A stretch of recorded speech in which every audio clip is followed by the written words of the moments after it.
Hello, my name is Ray Hughes, and I'm with the Veterans History Project out of Washington, D.C., conducting an interview this afternoon under the auspices of the Cincinnati Hamilton County Public Library, located in Cincinnati, Ohio. Today's date is the 26th of July, 2016, and today we have the honor and privilege of interviewing Donald I. Jakeway, a veteran of World War II and the 82nd Airborne. And Don, is it all right just to call you Don? They just call me Jake. Jake, okay. They didn't even know my first names in the Army. It was always Sergeant Jake. I see. Well, Jake, if we could then, where were you born and what was your date of birth?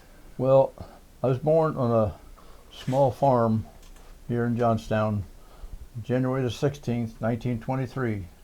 I was born at home, and when Dr. Rowland came to the house, it was one of the coldest winters that there was at that time. There was about 4 foot of snow on the ground.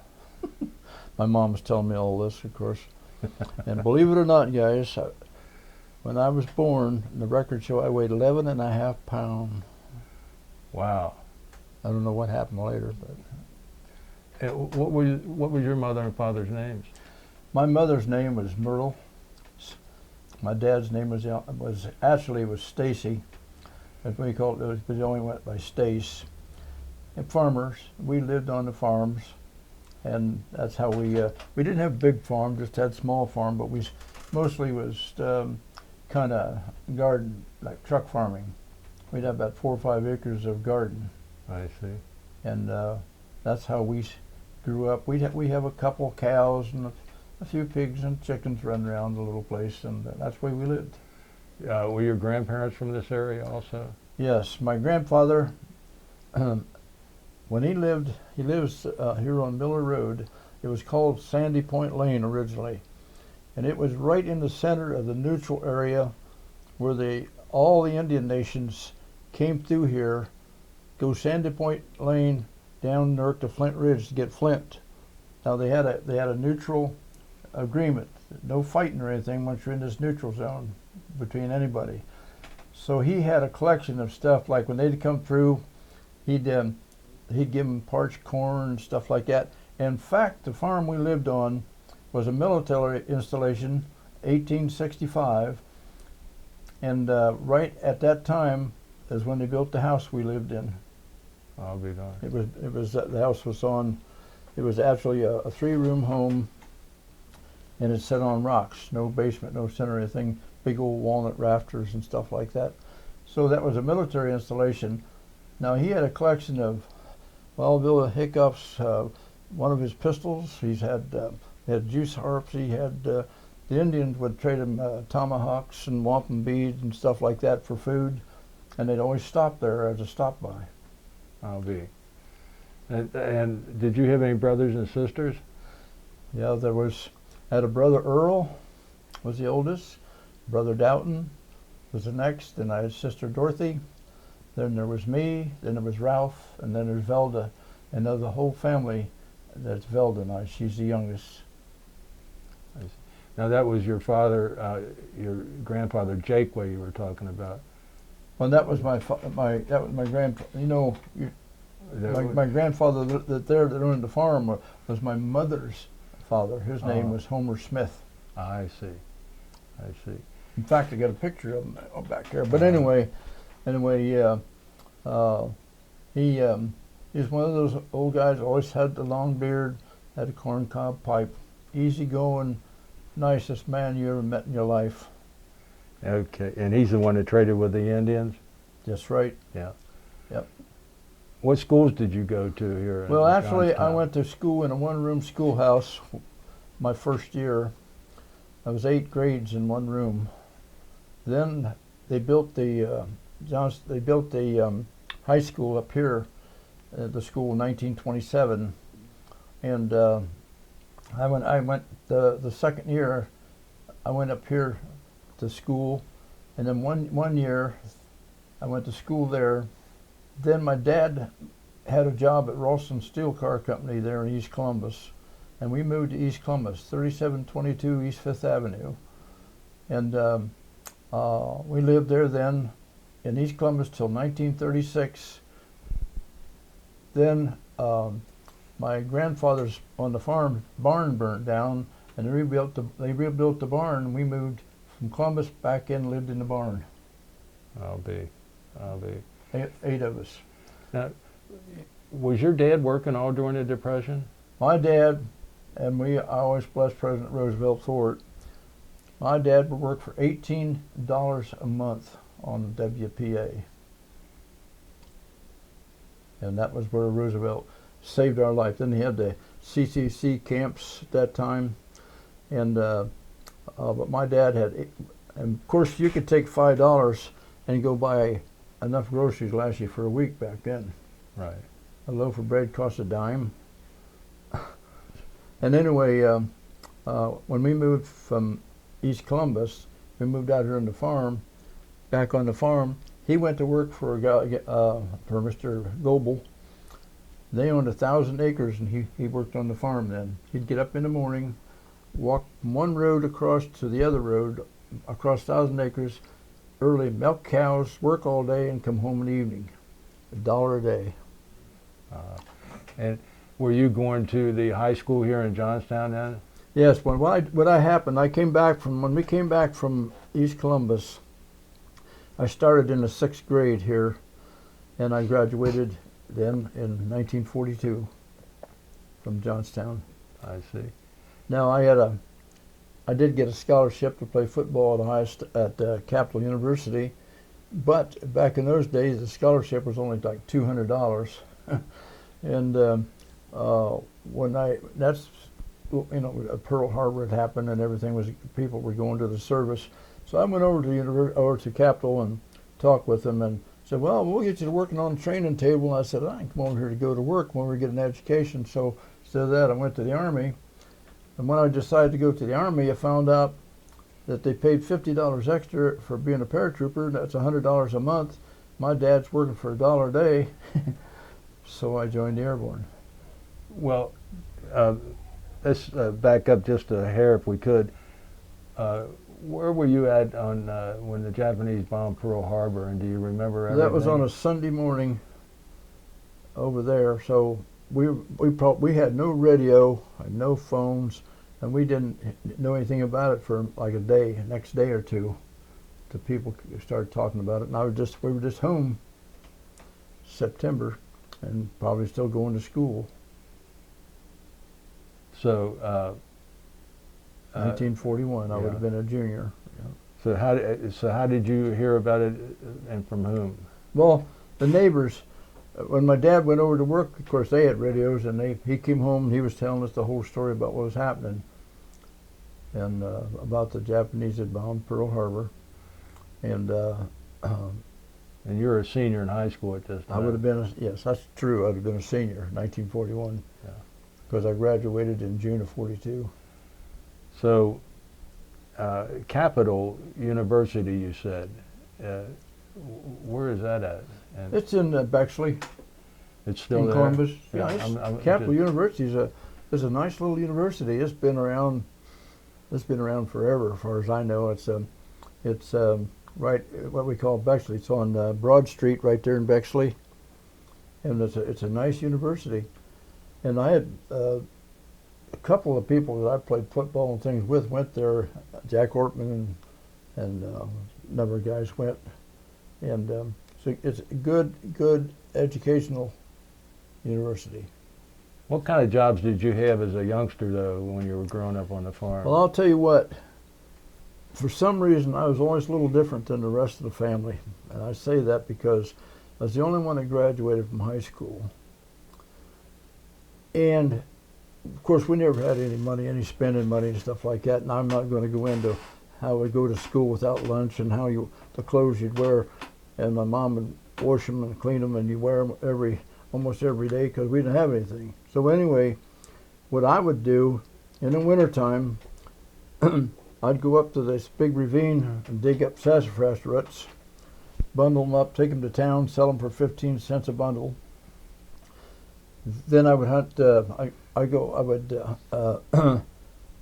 We would hunt rabbits and things like that, and people would buy them. Of course, there was plenty of them at that time. Then, and when they had the White Star Mill down here in town, and what I would do is take my wagon and go uptown, and I'd get down to the mill and get bags of corn cobs, because everybody had a coal stove, you know. So take the corn cob, dip in kerosene, start their fires. So I'd go all over town on Saturday, selling them bags of corn cobs for 10 cents. Maybe during the day I'd make $1, $1.02, and I'd go up to the store. I'd buy some cans of spaghetti, and my dad always chewed Red Horse tobacco, and I always got him a package of Red Horse, and I'd buy some other stuff and I'd take it home. Now that would be in the wintertime. Then when it came for the time for the blackberries and the elderberries and the raspberries and things like that, I'd pick them. I'd go to town, sell them 15 cents a quart or 10 cents a quart, whatever. And then when when it comes in the fall, I'd gather walnuts. I'd haul them and everything. I'd take them in and sell them to people. So I always had something going on. In the summertime, I can always remember I always had 10 yards to mow. That's mow and trim with a push mower, 10 cents a yard. So I'd work all day, say on Saturday, and I'd make $1 maybe, and never spend it for myself. But I usually go up and get a few groceries. The thing about that, when I was a junior, I bought a bicycle for $12. Took me 2 years to pay for it, but I finally did. So I always felt that there was something that I should be doing, and that kind of helped at home.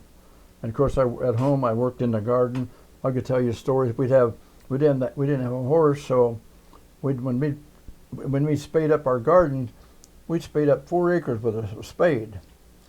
And then my dad had what they have a spring tooth harrow, was had spikes in the ground and a long board across, and he would get on it, and Earl and Dalton and I would take the rope and we'd pull it through the garden and break the garden down. That's how you got to be so strong. Then I would plant, then I would help them plant. Then I took a task. I said, well, I'm going to get involved in the agriculture class up here. So I had a half-acre potatoes. And boy, it was tough trying to find potatoes to plant back. But I have a half-acre potatoes. That was my project. I became president of the agriculture class, and I decided to come up with what they call a gilt chain. We got 2 pigs. Gilt. 2 young female pigs, and we'd have a guy take them. The other guy would take them. Okay, when they'd breed them and have pigs, they'd give 2 back to us, and they could keep the sow and the pigs, but they give us 2. Well, we built that chain up that you couldn't believe. Every guy was taking, and so that program was pretty good for the school and for our agriculture class, and so those are the kind of projects that I kept getting myself into.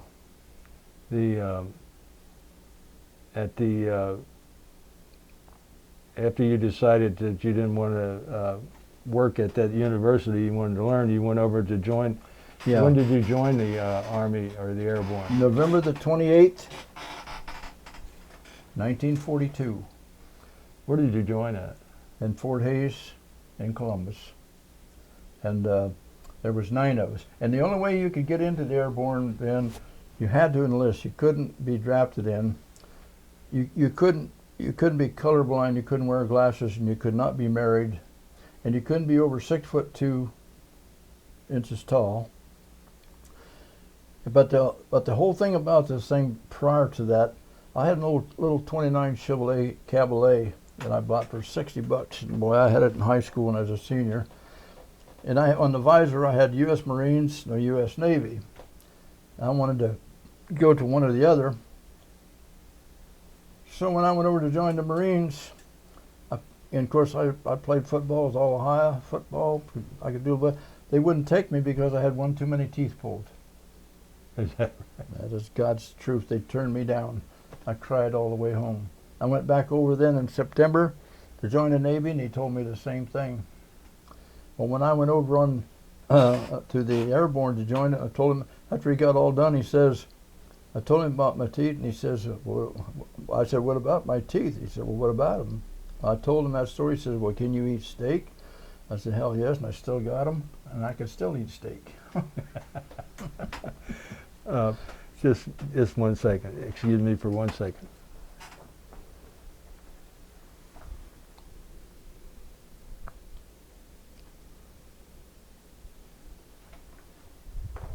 I just wanted to make sure that our modern contraption was working properly. So you joined the Airborne. Well, when we went over there, we had at that time, you know, the Airborne, the 82nd Airborne was the first American airborne division formed at Camp Claiborne, Louisiana, 1941. Omar Bradley was the general in command, and they had taken the 82nd Division, which is the division that York, you know, Sergeant York was in, and they were going to make an armored division out of it. Well, General Browning from England came over here, and he was an airborne man because they had jumped in Malta and started the first. But anyway, they talked Bradley into making an airborne division. So they decided to make an airborne division in 1941, Camp Claiborne, Louisiana, and all they did was took the AA patch and put airborne over the top of it, like it is right there, see, on that sign. And they made an airborne division. Well, they started, and it was difficult. Wasn't anybody wanted to go jump out of airplanes. We used to run out just to watch them fly over. But they began to get recruits for the airborne. And I can show you in the book that I've got here. It took 2,400 recruits to make 130 paratroopers back that day. And that's written, that ain't coming out of me, that's out of the book. Mm-hmm. Now, what would happen, there was 9 of us at Fort Hays, for instance. And we started out and we stopped at different camps on the way down to Camp Toccoa, Georgia. And by the time we got there, there's Paul Potter and I, the 2 of us that listed together, was the only 2 out of the 9 that were still going there, that was still in the group. What happened to them? Got washed out. If they get colorblind, or if they change their mind, because we stop in the other camp and they do physicals and stuff. And one of the hardest ones that I had, of course, fortunately for me, I only weighed 138 pounds because I wasn't very big, but the hardest thing I had to do, and almost got washed out, was a chin-up by the numbers. Like they go 1, and you had to do 10 of them. And boy, and the guys couldn't do it. And if you couldn't do 10 of them, they washed you out. And I get up to that 10th one, I just got my chin over it. When I got down, I said, "You want me to do it again?" I know I couldn't. And the guy says, "Get out of here," you know. But anyway, there was 2 of us wound up in Camp Toccoa, Georgia, and we were the first airborne group to come in to Camp Toccoa, Georgia. And it was mud. There was mud. There was no bedclothes in the barracks. What period of time is this? This is in November. Okay. So we joined in November the 28th. Took us about a week to get down there, so it'd been the early part of December. Okay. Cold. They had these mock towers, 65-foot mock towers, which you'd jump out on a cable, ride down, land in a pile of sawdust. And a lot of the guys didn't want to do that, so they'd get washed out. So we stayed there only about 2 weeks. Then they shipped us to Camp Blanding, Florida, and we became part of the 3rd Battalion, the 3rd Battalion of the 508 Parachute Infantry Regiment. Basic training, we weren't paratroopers yet, but that's the outfit we were in. Is that where you went through basic training at? Camp Blanding, Florida. Yep. Explain your training to us then, if you will. Well, I'll tell you what, as no farm kid, I couldn't believe it. We had forced marches. Everywhere you went, you had to double time. You had every day we had field exercises. We had rifle ranges, and learned hand grenades and weaponry, and and the hardest part about it is they would never give you any furloughs or any passes. You was there, and they always had something for you to do. You either on KP or you're cleaning up the place, or we're out marching or running, and it was pretty tough.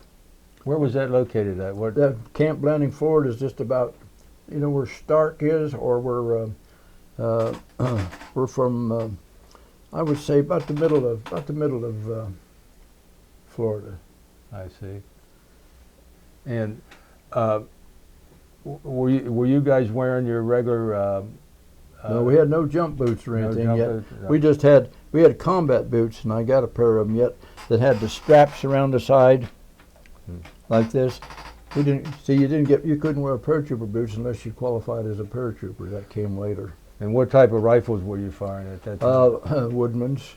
That trained with Woodman, but we fired the 03 Springfield bolt action, you know, Yeah. 03. And we didn't get M1s until we got into Camp McCall, North Carolina. Now M1, you mean Garand? Yep, and I got one, but in there I'm getting it clean. Got to keep it in good shape. But terrible. That weapon, that M1 Grand, saved my life many times. See, that 03 was a bolt action. You'd fire, then you had to push the bolt and fire, push the bolt, and you could have 3 rounds in the chamber or in the cartridge.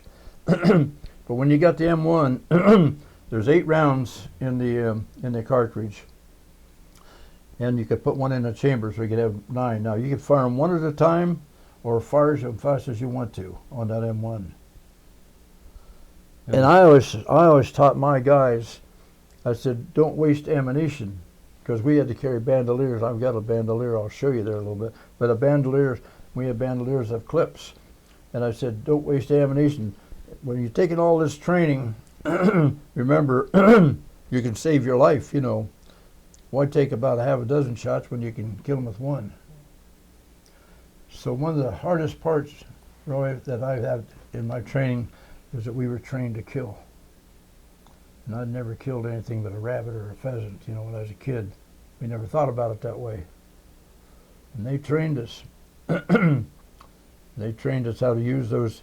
And I turned out, they wanted to volunteer, so I volunteered. I became a machine gunner.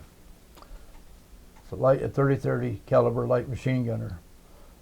And they had a firing ranges and everything, and I could fire that thing. And tell you the truth, I got a paper here somewhere. I was the regimental champion of the light machine gun. I'm bragging a little bit now, That's but right. I'm just proud. Yes. Because they had all kind of contests, and what they had 1,000-inch range. 1,000-inch range.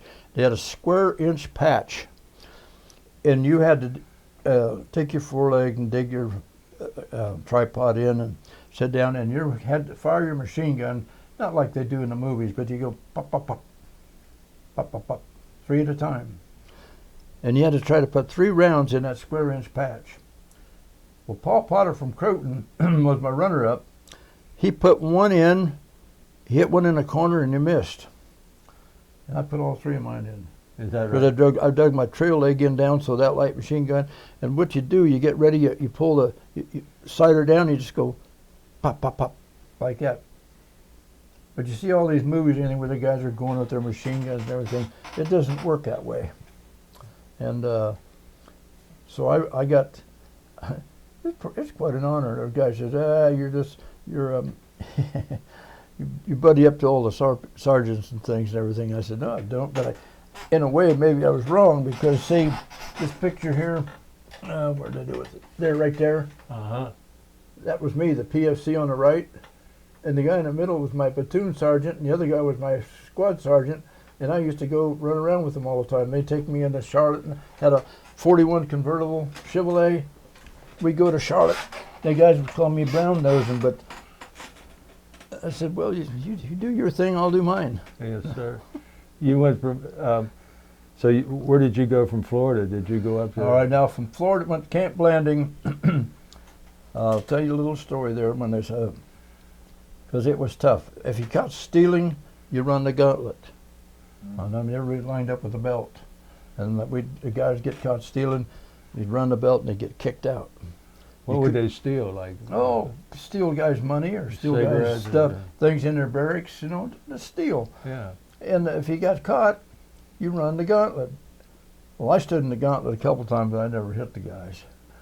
But I've seen them go through, and then they ship them out. But when we got, I got my money. I stayed there, and I used to go down to the gym, play basketball. In fact, there's the trophy. I started a team. We started this team. We played in a regimental basketball tournament, and we won the championship, and that's the trophy. 1943. I started that team, and all the guys on there now is gone except me and one other guy, I guess. And we won the championship playing basketball. But I never go to town. I get paid to send my money home. Now this time we're still only getting the $50. How long were you there at that camp? 13 weeks And in Blanding. and how many went there with you, and how many exited or came out? Well, I'll tell you what, the guys in my group, they got splattered out. Like, for instance, when Paul went with me, I went to H Company, he went to headquarters, so you lose them. They went, because it was a 3rd Battalion, and there's like, in the 3rd Battalion, it was probably C Company, D Company, E Company, F, G, H. There's about three of the groups, regiments, in a battalion, or 4. So we got all split up. But Paul Potter went into headquarters, and I went into H Company. And some of the guys voiced out there Blanding and didn't make it. We got cut down pretty good. I could show you the number of guys went in with me. Got pictures of them here somewhere. Big picture of them lined up. A stupid question to ask you. If you had a rock and you had a penny and you dropped it off of a brick and you had a penny and you dropped it off of a high building, which one hits the ground first? They hit the same time. That's right. But those old gullible farm kids see. What's the heaviest, milk or cream? Well, if a cream rises to the top, don't it? Yeah, so milk's the heaviest, right? That's right. Everybody says cream because it's. Are you trying to catch me? No, I'm just trying to I tell you know. what they were doing to us, Yeah, see? And right. this is the stupid thing. And believe it or not, guys got washed out because they asked, what was Mickey Mouse, a boy or a girl? Well, Mickey is a boy. No, he's a mouse. So these are the kind of things that I remember. Would they wash me out for that? I don't know. But I I think what they do, they gig you, they put you on KP. Yeah. Because they said you got to be smarter than that. Right. But gotta pay more I have to attention. laugh because you're going to have to forgive me because I get carried away with all this stuff. No. I still it's just like it happened to me yesterday. So, after the 13 weeks there, After the third, I was going to tell you, I didn't leave the camp. Never took a pass, sent my money home because I figured my parents needed it and better than what I did because I was being fed and had clothing and all that. So I sent my money home. It's maybe about $30. I'd keep a little bit, to go to KP, buy a candy bar or something. But so I never left the damn camp, and I come down with the German measles. The only one in the company. They put me in the hospital, and I'm laying in this hospital building. It's a 1-floor plan. I was in there a couple days, and one of my buddies come over and says, "Hey, Jake," he says, "we're moving out today." And I said, "What?" He says, "Yeah, we're getting up on the company streets now. We're moving out today." I said, "Oh my God, they go without me." So I went up to the nurse station. Said, "I got to get out of here." Said, "You can't leave." So I came back, had my old robe, jumped out the damn window, run over to the company street, and I can hear old Sergeant Schlegel yet. He says, "What the hell are you doing over here?" And I said, "Boy, I heard you're moving out, but you're not going without me." Well, he says, "Go get some clothes on." And that's how close I come to not being with my unit. wow. If that kid hadn't come over, my buddy hadn't come over and told me they were leaving. Anyway, from there we went to Fort Benning, Georgia. Took a train up there. There at Fort Benning, the first thing you did, we had to pack our own parachutes. Had to learn how to pack our chutes and do it right. Because after we pack them, then we had to jump them. Now you go jumping, and you can't believe how many got washed out doing this. They'd make one jump, they want no more of that. So you pack your chute, you jump it, and once you hit the ground, you take it into the drying shed, hang it get it hung back up, and the next morning you packed your chute again, and you had to do that 5 times. And I'll tell you right now, Ray, the hardest jump I ever had to make, no matter which one, was my 5th one. I knew if I jumped, I get my boots, I'm a paratrooper, I get a furlough home, blah, blah, blah. Yeah. And I almost didn't get up off of the seat. And when they said to stand up and hook up, I hesitated a little bit, but I forced myself to get up, and I went out that door. I decided if they can do it, I could do it. So instead of taking my furlough home, I became a demolition expert at school. I went to compass reading and airplane identification, anything I could learn that would help me during the war. So I stayed for about 4 weeks doing these training things. And then I got 1 furlough home all the time I was in the service, and that was 7 days. It sent me home to Johnstown. And what I was trying to show off again, I was begging them to if there was a C-47 flying around, I'm going to jump, went home, come back on a train, but jump. And they wouldn't let me do it, of course. Got too much money wrapped up into you. But anyway, I came home 7 days, went back to Camp McCall, North Carolina. We trained like in Okefenokee Swamp, the Chattahoochee River area, and I worked with TNT. I worked with Composition C2 at that time, Primacord, blasting caps, and all that stuff. I learned all that stuff they called me a demolition expert, but I'll tell you a little story later that took care of that. But anyway, after I took that training, went back to Camp McCall, North Carolina. That's where we began to. Now, I don't know whether you want to hear it or not, but my wife said we was raining. It was raining one night in the swamps, and we were Coulter and I got in a pup tent together. He had a shelter half, I did. And I always had to be doing something, so I lit a candle, and I wrote two paragraphs to a song. And you know what? I sang that on television the other day, and they got 4,000 hits in one day. Is that right? I said, God's true. So I'm going to sing it to you. Go ahead. Yeah, I want to hear it. You got to hear it. It's just something I wanted to do, and we thought we were going to go to Japan, to the Pacific, brother. So it goes like this, and I'm not all this good, but far across the Pacific to the island of Japan, we got a score to settle, and the time is now at hand. We're gonna send the paratroops to sail across the sea to make this country safe for those who love democracy. Hear the airplane motors humming, hear the angry bullets whine.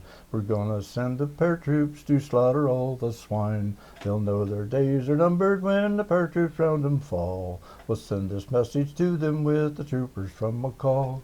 Outstanding. The guy says, you didn't write that? Yes, I did. And I said, it took me all night. And when I go to speak to these kids in the class, you ought to hear them. You missed a good career. That was a wonderful song. Well, you know what? In the time that I was in the service, it was hell, but I had a lot of good times in the service too.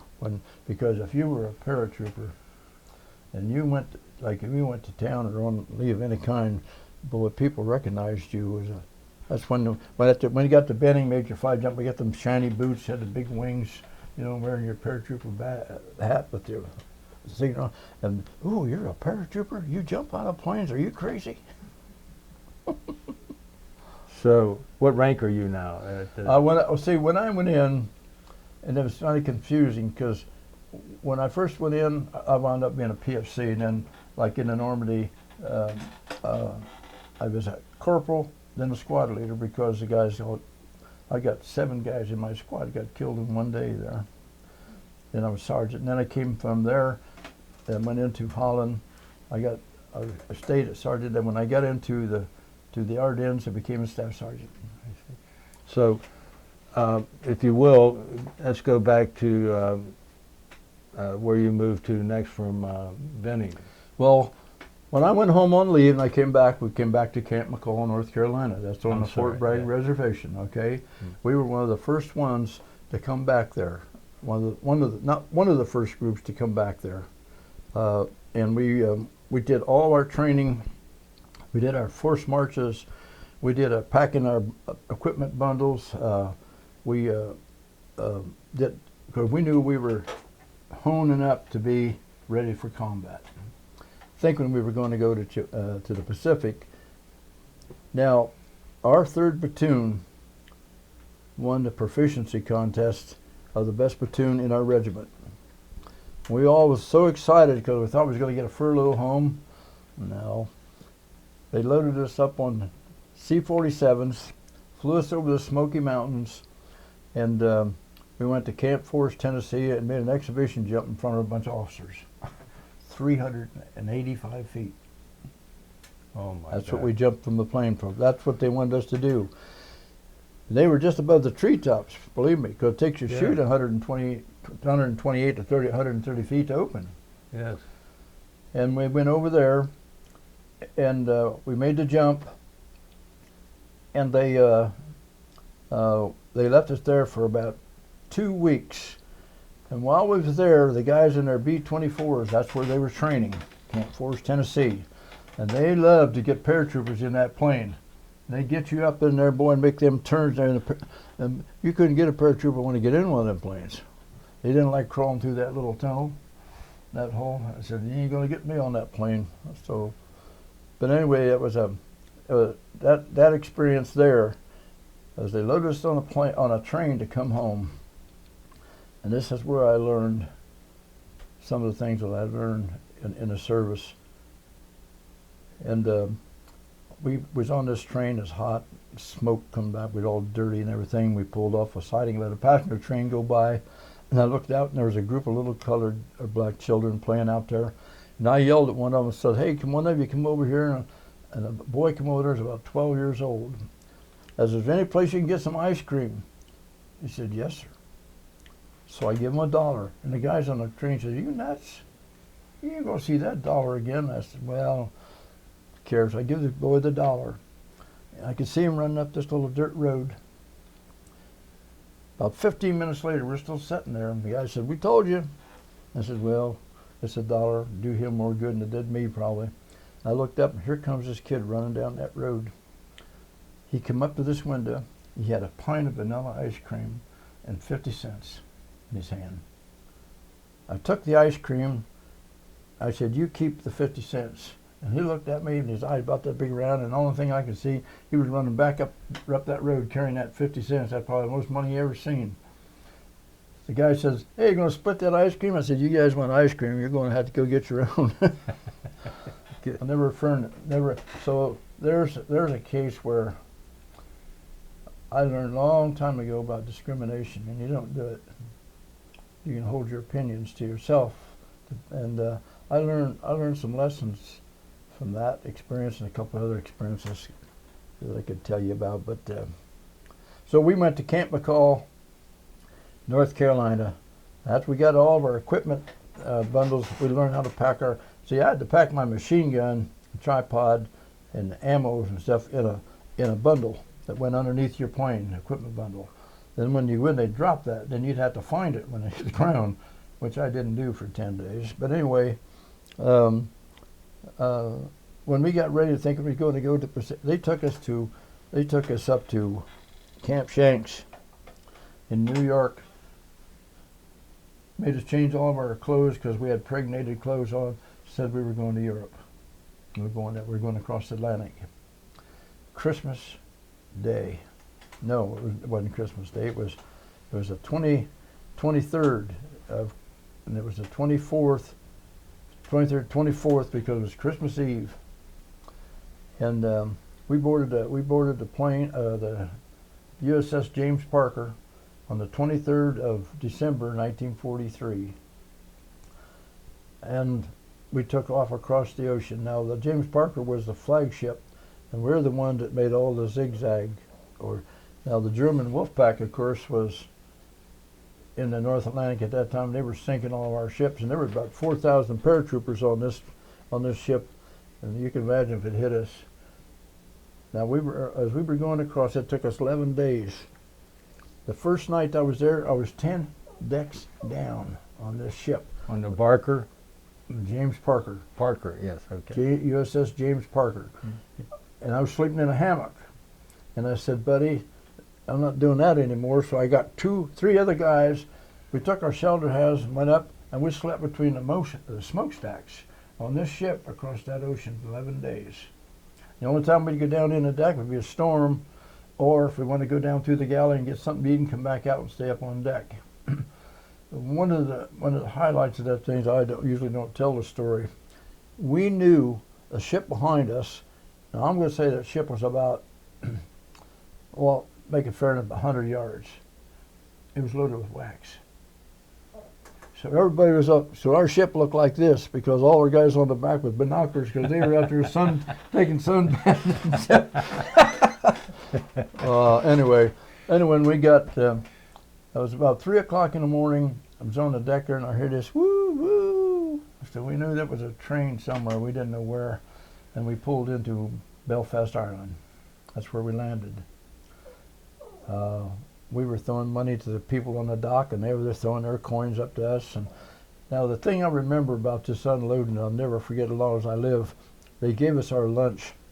It was 1 piece of bread with apple butter on it and a can of salmon, or a can of sardines. Wow. They give you a brown bag. Apple butter and sardines. And that bread was so hard, you know, it was dry because it had packed it. And when we got down into the dock, in the warehouse like that, we're sitting on to eat that. These guys said, what the heck is this stuff? They didn't even know what a sardine was, you know, hardly. But anyway, they loaded us up on a train and took us into Port Stewart at a place called Camp Grimoire and big Quonset huts. And that's where we stayed. Now, we didn't stay very long in Northern Ireland because it'd be dark up. It stayed dark till 10 o'clock in the morning, and daylight to about 1 or 2 o'clock, be dark again. So you couldn't really train the way you wanted to.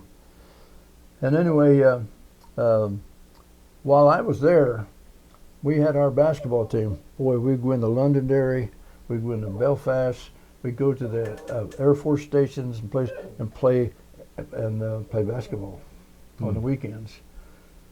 So the stay there was brief and short. We didn't stay in Northern Ireland very long. From there we went to we went to Edinburgh, Scotland down to Nottingham, England, and that's where right in the middle of Sherwood Forest, and that's where our camp was, Woolton Park. Right in the middle of Sherwood Forest. And I loved it because I was a history buff. And I'd take my bicycle and ride all over the countryside with them guys going into the pubs because I never drank. Yeah. How long were you there at the? Well, we got there in March of 40. Of 44. And then we trained and everything, and then we left. Of course, we went June into Normandy, you know.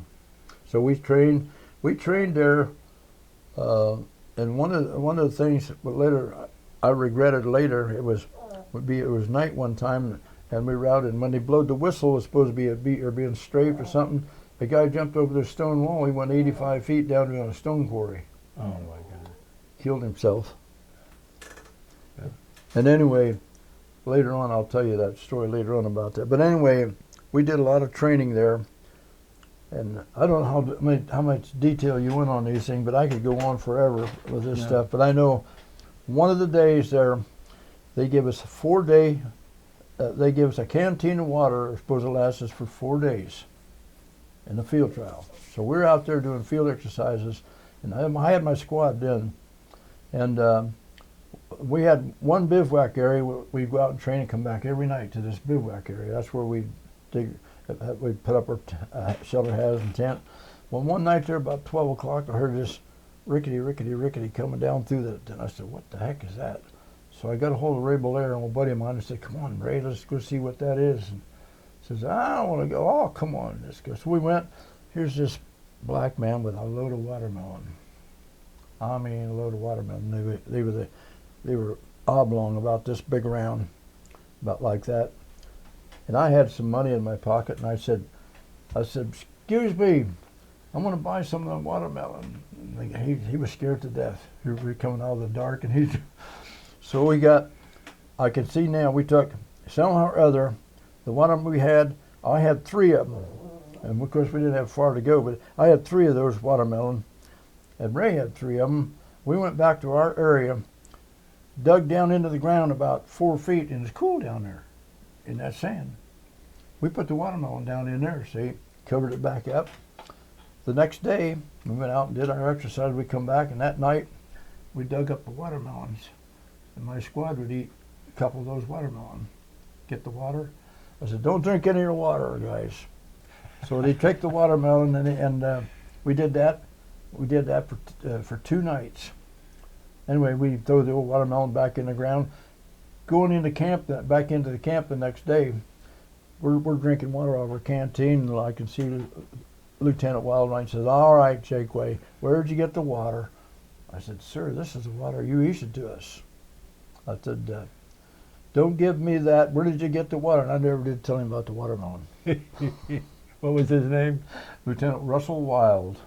Russell He Wild. was a good one, too. Now, that's in the middle of the Sherwood Forest, though, right? Pardon? You're still in the middle of the Sherwood Forest there. Yeah. Yeah.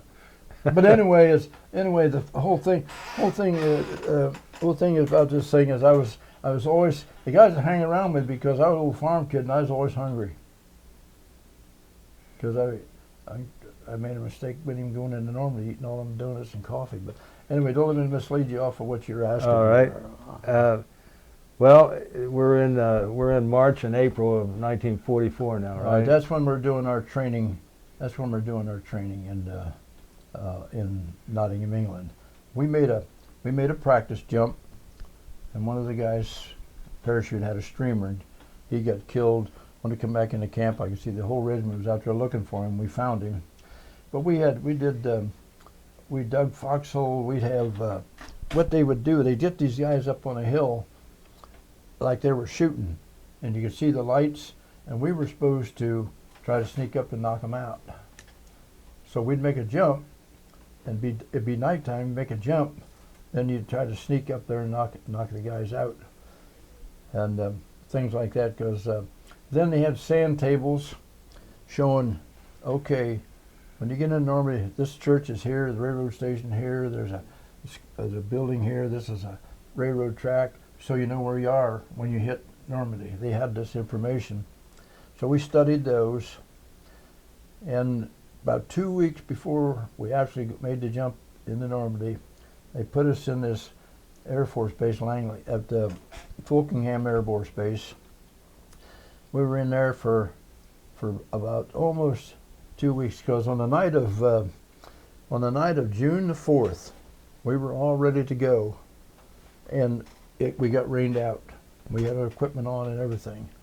So the next day, we stayed around in the hangar, and they were showing movies and stuff. That was the 5th of June, about 9 o'clock, about 9:15, if I remember correctly. The lights come on, said, okay guys, it's on, we're heading for Normandy. So we got our equipment all on, walked out there in the dark, boarded those planes about 9:45. And I would say about 10:15, 10:30 before we got off the ground, and we were on our way. But I was going to tell you, the USO was there, and they was giving out hot dogs and donuts, and I eat too many. On the way going across there, I began to get motion sickness, and boy, I got up, forced myself up, because I weighed about 300 and some pounds with all that equipment on, as you can see on the book there. And I went up and hooked up and stood in the door. Guys, I could look down. It would be foggy, then it'd be clear, it'd be cloudy, and you could look down, see these thousands of ships crossing the channel, heading toward Normandy. You could see them. We were only flying at about 450 feet up above them, you know. Mm-hmm. I stood there until we went over Jersey, Guernsey Island, and all at once the anti-aircraft fire started coming up, and the flak and the tracers. And I went back and sit down, and the minute I did, I left my donuts and coffee in the plane. The guys in there, damn you, Jakeway, now all I could hear is, they were throwing up all over the place. Anyway, when our planes started to, when they got the fire, the planes, someone's getting shot down, our planes began to get separated. We had no radar, but then they're getting out of formation. We turned over the islands, turned back across the Cherbourg Peninsula, and everybody was everywhere. Because it took me, to tell you the truth, when I jumped at about just right around 500 feet. The guys, and when I jumped, I could look down, I could see all this water, and I had all this equipment on, so I started pulling my riser, and I drifted back and landed in this tree, which I'll tell you about later, which saved my life. But meanwhile, when I for 10 days, it took me 10 days to then before I found some 101st guys who were 16 miles from Carrington. I found some British who were about 20 miles from Caen, because they were jumped all over the place. And it took me 10 days before I found my own outfit, the 82nd. Where did you drop at? Well, when I jumped, I landed in this tree. I landed in this little churchyard.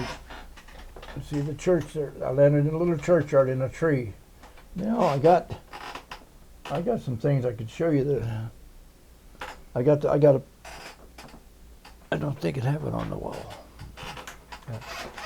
Anyway, I'll show you later, but I got a picture of the tree with Henry Renaud, the son of the mayor of St. Mary Glees, standing there with me. We put the big sign on the tree showing that's the tree I landed in. Anyway, I landed in this tree, and I come down through the tree and I'm about 8 to 10 feet above the ground. And we didn't have the quick release like the British. We had those buckles real tight. And I was trying to get out of it, and I couldn't get out of it. So I reached down and got my trench knife, cut the suspension line, run over to the hedgerow. I got in there. Now, they had issued a cricket, which I have up there. And one click was supposed to be answered by 2 clicks if it was a friend. And I'm sitting there in the dark, and I had that in my hand. I kept saying, well, I'm not going to sit out here in the dark going like that. And I said, if I was a German soldier, I heard that noise, I'd be trying to find out what it is. So I threw it away. I threw it in the hedgerow. Well, the long story about this is about a few months ago, they were interviewing a German officer, said they didn't think the American intelligence was too smart to have sitting in the men out there in the middle of the night with a metal clicker going. You could hear it for 100 yards, you know. Right. And I throw it away. It's probably saved my life. But anyway, I stayed there for about 15 minutes. Now, I don't want to get ahead of myself and all, but I stayed there for about 15 to 20 minutes. No, nothing. Planes still droning over, and our instructions were to follow the flight of the planes. That's where we were supposed to go. And I'm going to tell you what, I don't know for sure, but I had to be on one of the first planes in that formation because everything went beyond me. Nobody was behind me. You see what I mean? Where is this church at? It's in St. Clair. St. Clair. It's near St. Mary Glees. Okay. But we were supposed to land at Peekville and Chef de Pont area, and some did. In fact, some of them landed on Hill 30, which is around Peekville. But some of the planes got separated. We were all over the place. But I landed at St. Clair in this little churchyard. Now, when I went back over in 2011, I was telling this story, and there was a little French woman there she's about 5'4", that's all. And when the interpreter that we had with her was telling the story, well, she said she was 14 years old that night, and she could look out the window and see this parachutes coming down. But if I hadn't landed in that tree, another 50 yards, she said in her yard, the Germans were bivouacked there, and in her house, I'd never be here. Wow. So the trees actually saved my life. And I got a picture of her, and I talked with her quite a bit. She said, through the interpreter, and she said she knew that some of the paratroopers come down and were shot by the Germans. Yeah. She witnessed them. Anyway. So you're hanging in the tree, and you go to the hedgerow. So when I went to the hedgerow, I stayed there a while. I finally decided to go down this hedgerow. So I was going down the hedgerow carefully, very carefully, because I'm scared to death. I've had many people tell you, were you scared? I said, well, I was 19 years old, and I knew if anybody saw me, they were going to kill me or shoot me. Yeah, I was scared. So I'm going down this hedgerow, and I come to a lane on the left, and you could hear the firing on up in this direction. So I said, well, I'll go that way. So I started up this lane, and there's a stone wall on each side.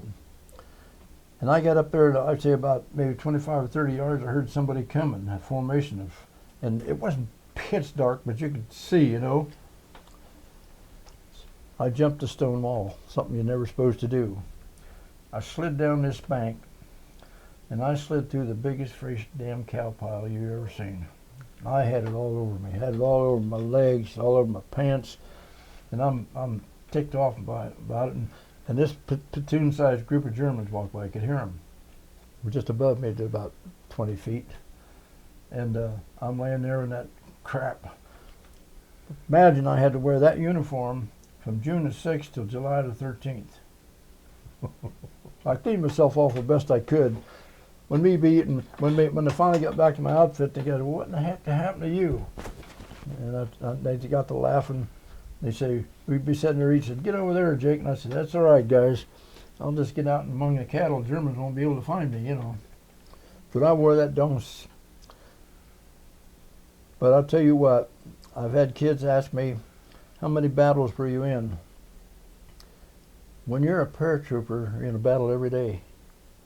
You're surrounded with thousands of enemy. And we were being fired upon with 88s. We were fired on with tree bursts. We were firing on with snipers. Every day you're fighting. I had one, I always remember these little stories though. I went through this house one time real quick to see if I could find some food. And I found this little jar, in a glass jar, of a bright red jelly. I mean, I don't know what it was, but it was jelly. And I put it in my coat, in my jump packet. And I'm sitting in this hedgerow. I'd done a slit trench. And man, an 88 went right through over my head, right through that hedgerow, and went over and exploded. And another one hit in behind me, and I jumped into the slit trench and laid there, and I thought, what in the heck was that? Because I never heard of an 88 before. I got up, and then the guys come up, oh God, Jake, says, you're hit. I said, what do you mean I'm hit? It broke that jelly. It leaked through my jump jacket. It was all red, kind of red there. It looked like I was hit. I said, don't worry, guys. I think that was a jar of jelly. Oh, quit kidding. You're hit. And I said, I pulled the old glass and stuff out of my pocket. Had jelly all over me. Then they got ticked off at me because I didn't tell them I had the jelly because they'd use it on them hard biscuits, all the K rations. Whatever. But anyway. Were you with a bunch of your men at this time? At that time I was. That was after the 10th day I got back. Now, we got into Preto, and two of my guys went out. They had to go up behind the building to do their business, and a sniper killed both of them, Benson and Griffey. Henson? Benson. Oh, His Benson. name was Benson, one guy was Griffin. So I took my squad. I can see it yet. We went up this road like this, and over in the guy had been shooting from this big ravine, and I took my squad up along the road. But this time I had my machine gun too. And the squad I was in, I should have said at that time, because I had a squad leader at that time. He still was with us. When we got it lined up there, I took my machine gun. I just went pop, pop, pop, pop, pop, pop, pop, pop, pop, pop, pop, pop, down through that ravine, and then they took off across over the top, and up out of that ravine come the biggest German you ever saw, with a woman on each side of him, hanging onto his arm. And Robert Benson, who was real close to one of the guys that got killed, I don't know whether they were relatives or what. When that big German walked up out there, he emptied his M1 in and killed him right there. It's the first time I've ever seen anybody shoot somebody. So we got that sniper. And then we went on, and I could tell you there were some hot ones. I know there's this one day, by that time then I was in charge of my squad, because there was, on July the 3rd, we was crossing an intersection, some mortars and 88s come in, and wound quite a few of the guys, and including Potter from Croton, who went in with me. And the next day I had to take the squad over. And they told me on Hill 95 near Le Haye de Puy, and we were supposed to go through this field and take Hill 95. But they didn't tell us that there was a Hitler Youth Division sitting up on the hill waiting, and the field was mined. So I took my men in. We were spread out in a scrimmage line. I took my men into the field, and we're approaching the hill. We didn't get there 20 feet. We realized that the field was mined, and they opened up on us with machine guns and mortar fire and 88s. And in my squad alone, they killed Deloach and Belair and Tanner and Vachon. I'm right in the group. Why did it miss me? I don't know. Killed Medford. Killed 7 of my guys. And I run back. Now instead of back, they were never told to run straight back. I run sideways and got to this hedgerow, and I could look up on the hill and I could see this machine gun firing. You could see the smoke. You could see the firing. But I was going to say about 250, 300 yards away from me. And I said, well, hell, here's them guys laying out there. I said, I'm never going to make it. So I had 1 round in the chamber, which I had never fired yet, and 8 in the clip. And I just sat down and I put every shot right in around that. And guys, you can't believe, no more firing. It was so deathly quiet. There was no explosion, no firing, no birds, no wind. It was deathly quiet, and I'm laying there, and man, I'm shaking all over because I figured, well, they're going to open up on me, but I must have wiped out that machine gun nest easily because they quit firing. Now, after I got through there and lost those guys, we went on to fight at Bellefontaine. We went continued around Le Haye de Puy. We went to Preto. We went to Chef de Pont. We went to Lassay, and I fought then on up until the 13th of July. And in my company, of the 130 of my company went in, there's 39 of us that got out, that were able to go back to England. That was on the 13th of July, 44. Wow. So it's and I can tell you some other stories in there.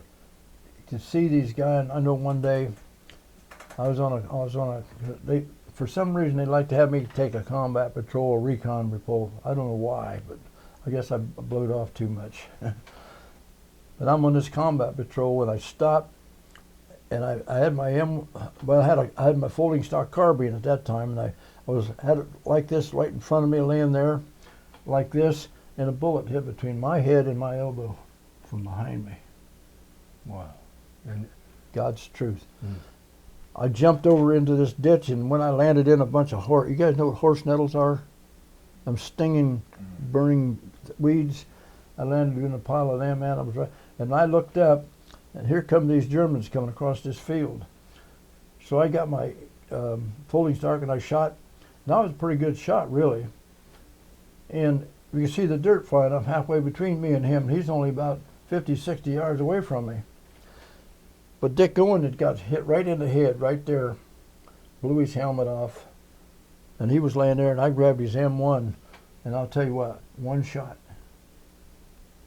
You put that thing down, the only way that M1 would be off would be up or down. And it took 1 shot. And all at once they fell down, and it quieted down, and I waited a little while, and then I got a hold of Owen because I could see he was still living.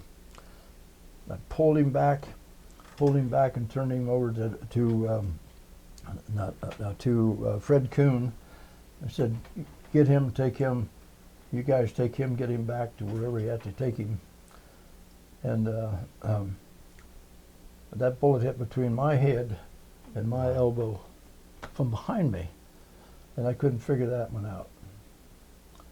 So I could say, honestly and very honestly, it'd be 40 times maybe I shouldn't be here. Yeah. Little things, like looking down one day and had a hand grenade hanging here where you could get them on your ring. The pin was almost ready to fall out of it. if that pin had fell out, it would blow me on the kingdom come. I just happened to look down and see it. I grabbed it. Well, I had the thing, and I couldn't get the dang pin in it, so I just threw the hand grenade away. Anyhow,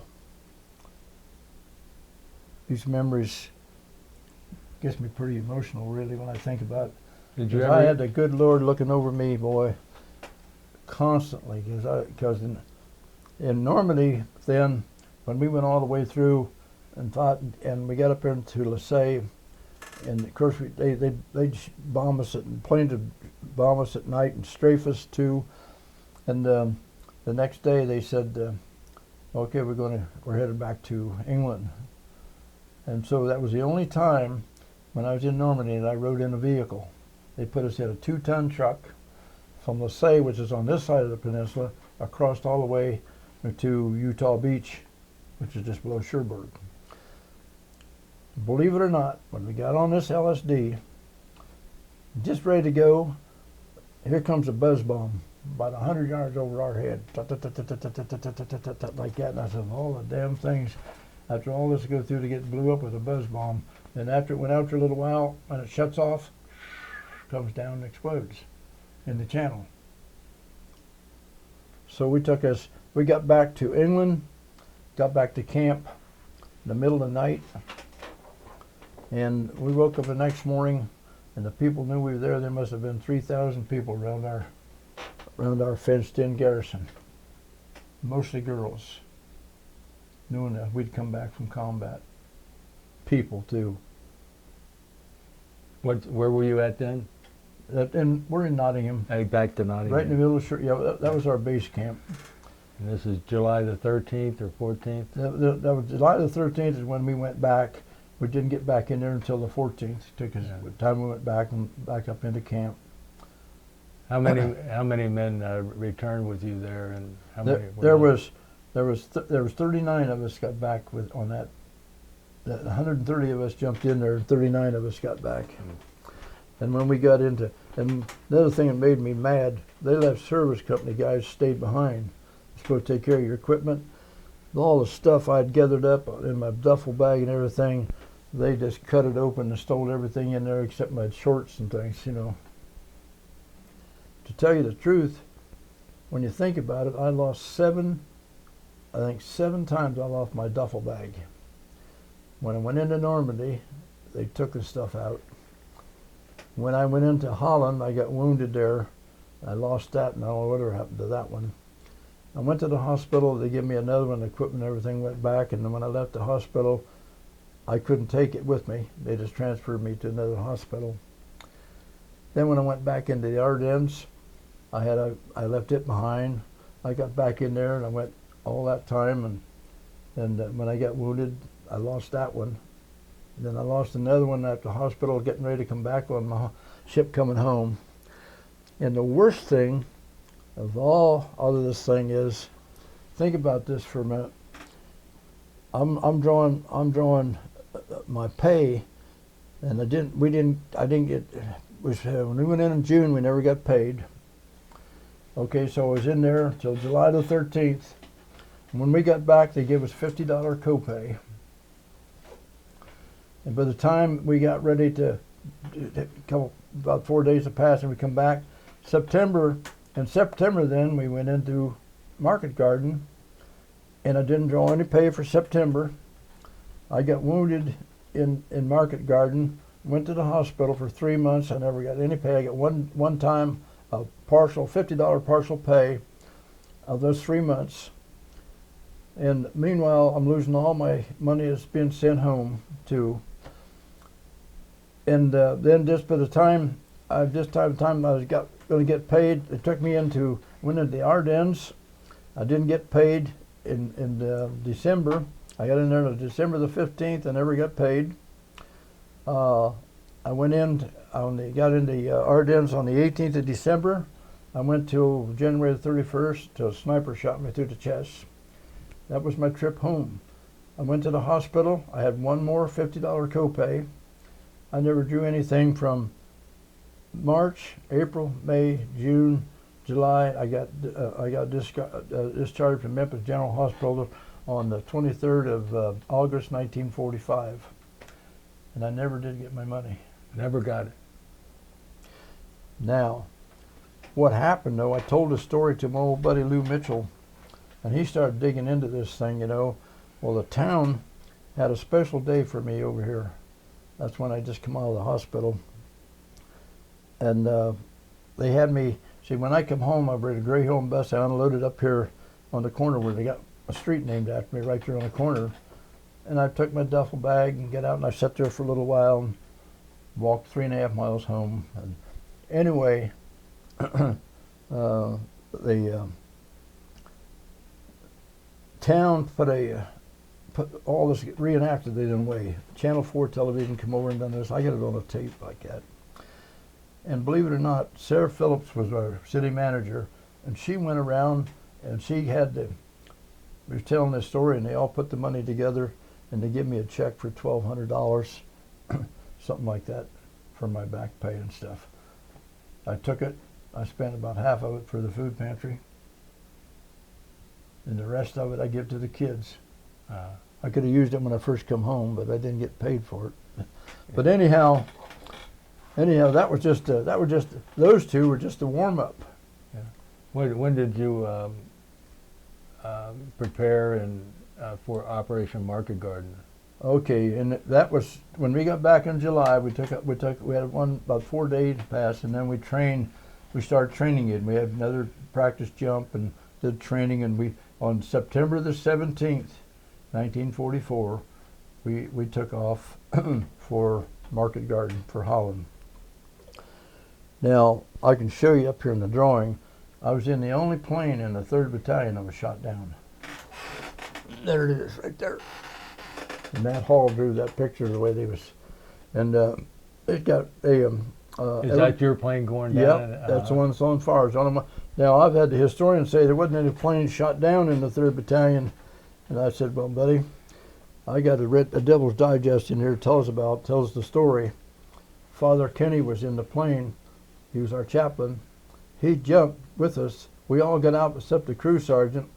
He jumped with a flak suit over his parachute, and he got killed and the plane crashed down in Weiler. So this historian was telling about, no, there wasn't any. So I cut out all this and sent it over there, and I never heard from that historian again. Right. I'd like to be. I happened to be in that plane, and Bill Tracy was in that plane with me, and he was alive at that time. He says, and you'd have to know Bill. Tell that. I'll tell him who was in that plane. But anyway, I got out, and what they had done, like they did in Normandy, they had put these poles up in the middle of these fields so the gliders would crash. When in Holland, in the Market Garden, they plowed up the fields. And when your glider come down, the little wheels that they had, they just. Now you weren't on a glider. No, no. No, you were on a C-47. C-47, right? I jumped, yeah. Parachute. I wanted you get me no glider. No way. But then in Normandy I never seen a glider that wasn't wrecked. Never. And I got some pictures that I can show you that they took from the sky. The gliders are gone, but the outlines of the gliders are there. I get stuff you can't believe. But anyway, Where did you land there at Operation? We landed when we jumped. We landed right near Grosbeek, which was Beek, Ubergen, and Nijmegen. We jumped in that round Devil's Hill area, and most of us did get down. At least it was a better jump than what the Normandy was, because the moment we hit the ground, we had to knock out the anti-aircraft guns and to protect the gliders that was coming in behind us to land.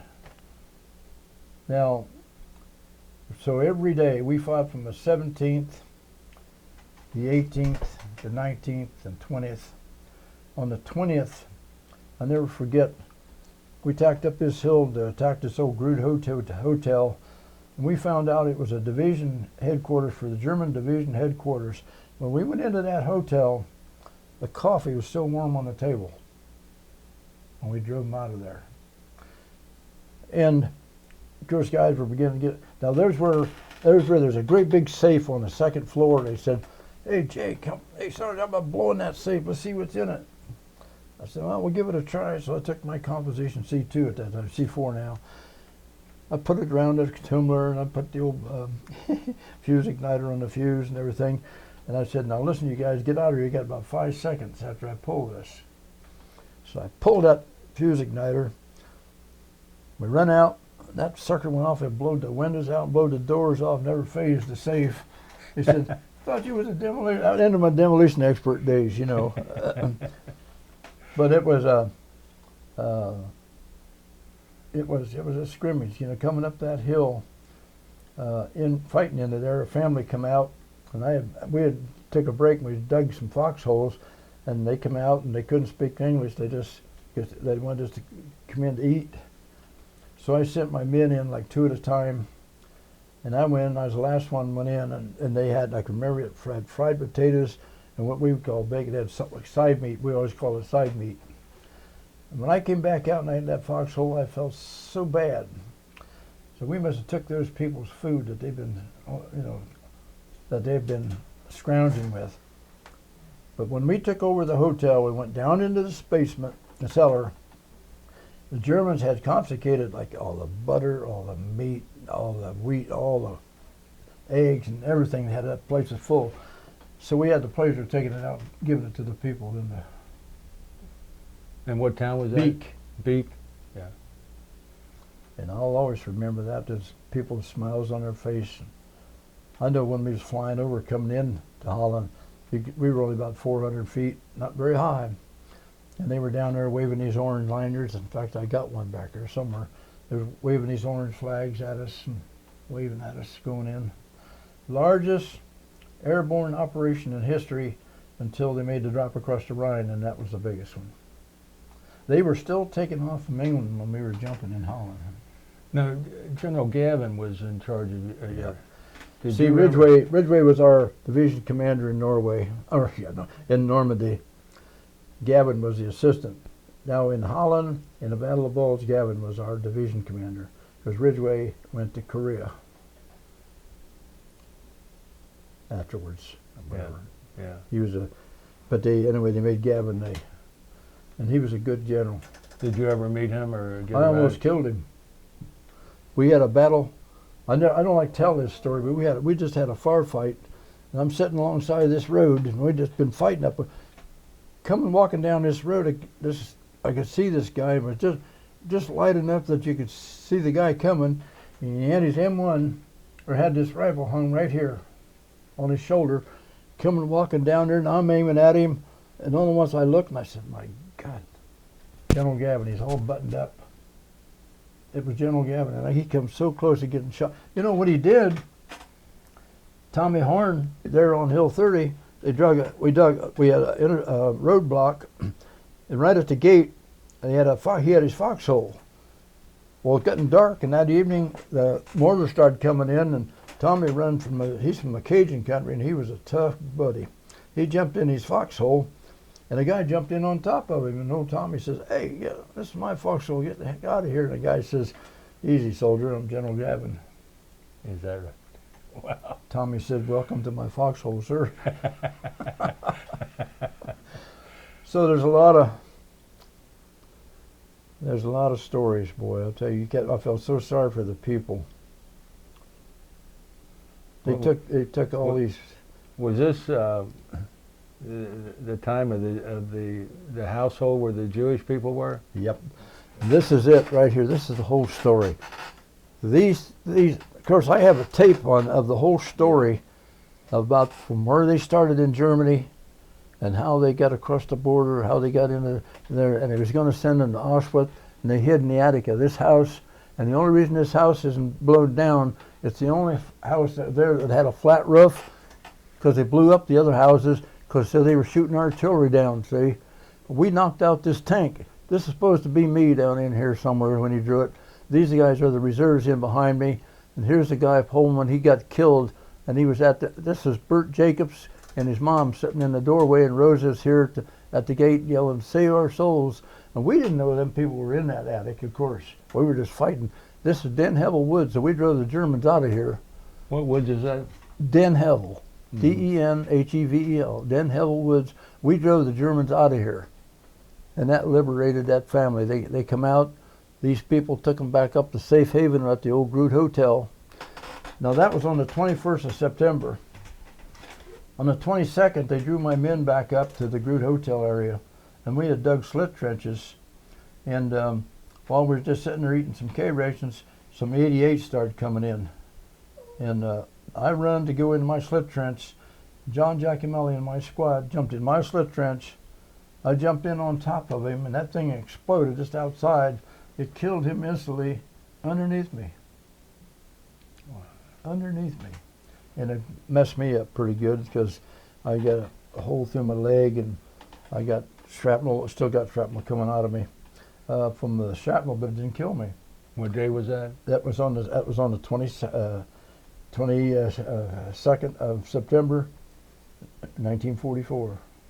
So you were wounded there, and I was wounded there, and I mean, the thing about this is, to give you, they took me down to this first aid station, and they're taking the metal out of me and everything. And what they done, after they got done, because of quite a few of them, they took me out and laid me down in this tent, and a Messerschmitt 109 come over and strafed the hotel. And it couldn't have been more than 10 or 15 minutes after they'd operated. It came in there, when they strafed it, killed that doctor and nurse at the very table I just been operated on. oh my God. Exactly. There's no bull, but that was a true story. And man, I tell you, tough as you are, I cried because they were, and to this day, though, I got about a half a bullet right there in my head from that battle that we had just before that. It went right through the non-com, straight in my helmet, but it didn't knock me out for some reason. It just kind of like a glancing thing. But when that shell exploded, that did it. So that was my trip back to England. I went back to Oxford, to Coventry. I spent then from September to December the 15th. Went back to my unit. On the 15th, they were going to put me in the gliders. I said, there is no way that you're putting me in the gliders. I said, I refuse to go. I won't go into the gliders. I want to go back to my outfit. So they loaded me up. On December the 15th, took me back into Reims, France, where the 508 was stationed. And I got back in there on the 15th.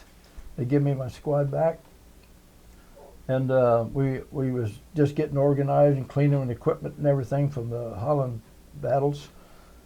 And went to the movie that night in this building. The light come on.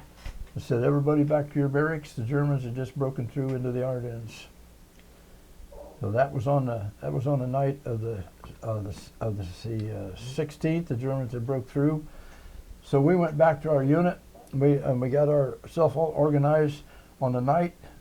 Oh, no, it was on the night of the 17th. We got on these big cattle trucks, and the 101st was in a place called Swipes, and they came in this convoy. They came in behind the 82nd, and we're going toward Wibbermont, and a German tank panzer division or unit cut the convoy in two. The 101st circled and went into Bastogne. Now they can say anything they want to about Bastogne, but they cut that convoy into the 101st. The whole daggone division went into to Bastogne, and they fought in that area all the time that they were in the Battle of the Bulge. Period. We went on to Wibbermont. Even some of the 82nd had to go into Bastogne. We went on to Wibbermont, and an hour after we were there, we're out fighting Stavelot, all these different areas where we were fighting.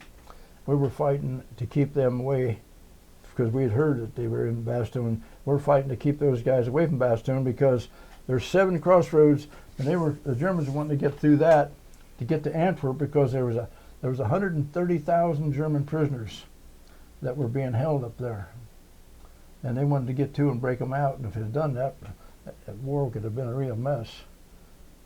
So the 101st did a tremendous job in Bastogne fighting, but we kept the Germans away from them as much as we could too. That was our job. We fought and fought.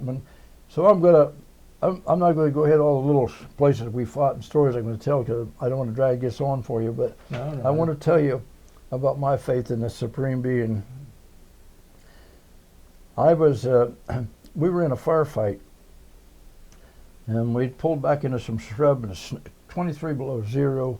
Snow's about 3 foot deep, about knee deep or better.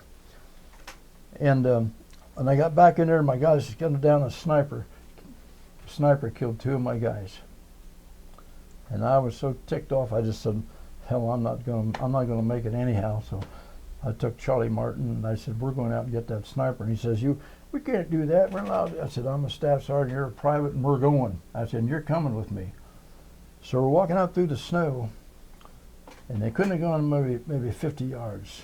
Maybe, I'm just making a guess now, about 50 yards. And I stopped. I had a chill up my back, and I knew there was something wrong. I was really shook up. I was standing there like that. I just looked around, and no more than 25, 30 feet from me, this German sniper was laying there pointing his Mauser rifle right at me. And all he had done is pull the trigger, could have killed me. And I did very slowly, that's when Waffen nicht liegen Hand ho, throw down your weapon, put up your hand, and 2 of them jumped up in snow capes. Why in the hell didn't he shoot me? I don't know. Or Charlie. He just killed 2 of our guys. They were older looking men. They looked like they were in the late 40s or 50s even. We captured them, took them back in, turned them over to Battalion CP. I went down in my area and I dug my foxhole, and I woke up the next morning and I'm like this. I'm shaking all over. And it wasn't because it was cold or scared. I had that feeling that something was going to happen to me today. About that time in the morning, the runner come down and say, Sarge, you're wanted up at Battalion CP. Mendez wants to see you. He's our battalion commander. I go up there and he called me Sergeant Jake. So Jake says, I want you to take your squad. I want you to go down through this path, through this woods. There's an 88 sitting down there on a curve with infantrymen around it. And he said, I want you to go down and try to knock it out. And I said, sir, I only got 6 men. He says, Jake, you got to go. So I started down this road. And one thing, guys, and I'll tell you this is God's truth, when I was a squad leader, I'd never even let a scout go ahead of me. I was the squad leader. And I'm walking down this bank, and this sniper shot me right through the chest. He went through here and come out back of my shoulder blade, knocked me off the bank. And I'm still conscious. It's just like somebody hit me with a hammer. And I tried to crawl up to this tree, and he took the bark off a couple times just above my head on the tree, and I passed out. And when I come to, there was an American medic sitting there taking my boots off. And I had a 45 right here on my strap, and I said, I just put my hand on it, I said, you might get them off, but you'll never wear them. And he started crying. God's truth. He started crying. And I had the most respect for a medic. My God bless them. They had no weapon. They yell medic. They got to get out there. Bullets are flying around. And that guy thought I was dead because I was just red all over. You can imagine what I looked like. So I passed out again. Then I woke up in the field hospital. And they had me all wound up tape. And this was about 6:30 in the evening. And they put me on this meat wagon, going me back to Liège to the division hospital. Now there was 2 wounded Germans, another GI, and I'm behind the driver and a black driver. We're going down this road, and my stretcher collapsed. Those poles along the side, my stretcher collapsed. Well, didn't hurt. In fact, it held me in there pretty good. We didn't go another 4 or 5 minutes, and that ambulance rolled off the side of this mountain. It went side over side down this mountainside. I don't know how many times, turned upside down in the river. It killed everybody in that ambulance but me. Wow. Oh, everybody in that ambulance but me. And I'm still pinned in because I can't get out. I could see my watch. Are you in the water? Yeah, but the water wasn't high. It was just, it turned upside down in the water. And the water was about like that in the ambulance. And of course we weren't clear out in the middle of it. I don't know where we were, but we were in the river. And I stayed there. Well, at about 6 o'clock, between 6 and 6:30 the next morning, I'm laying there and I heard voices, and some GIs had come along the road and they'd seen the ambulance. They come down, they found me, they took me out of there, carried me up. It took them about 45 minutes to get me up that mountainside. They taped me up, took me all the way into Liège to the hospital. Got in there about 8:30, and I woke up the next day about 11 o'clock, and that's my trip home. Yes. So you see. What was that date? Do you recall that? Pardon? What was that date? The date, January the 31st, 1945. January. That's when I got hit. And it would have been the 1st of February when I got into the hospital. 1945. So then, from there, it was like I said, a trip home. I went into Brussels. I went to Paris to Coventry, to a hospital. And then I went to a hospital in Southampton. And some of the highlights of these whole thing is when you're in a hospital there and recovering and everything, and man, she used to come in there with that big long needle, and they didn't give no take a shot, stick that long needle in there and drain that lung. See, they blowed out the lower lung. It's on this lung. You have an upper and a lower lung, so it knocked out that lower one. And they stick that long needle in there between your ribs and draw that blood out and stuff every day. God, I'd see her coming, I'd break out in a sweat. One day she's there, she says, I thought you was a paratrooper and you're all that tough. And I said, let me tell you something. I'm only human, man. And I'll tell you, you lay down here and you let me stick that needle in you. But anyhow, from that, I spent, when I got wounded there on the 31st, I got through all the hospitals. Now, coming back on the hospital ship, we left Southampton. We were on, at that time, it used to be the USS United States peacetime. It was the West Point military. Big ship. First day we loaded us on the ship, they had a swimming pool up on the deck. Man, we were all up there swimming and having a ball, you know, at least getting in the water, because we were all excited about heading for home. The next morning we got up, there's a big sign there, officers only. You couldn't get up on the top deck and go swimming.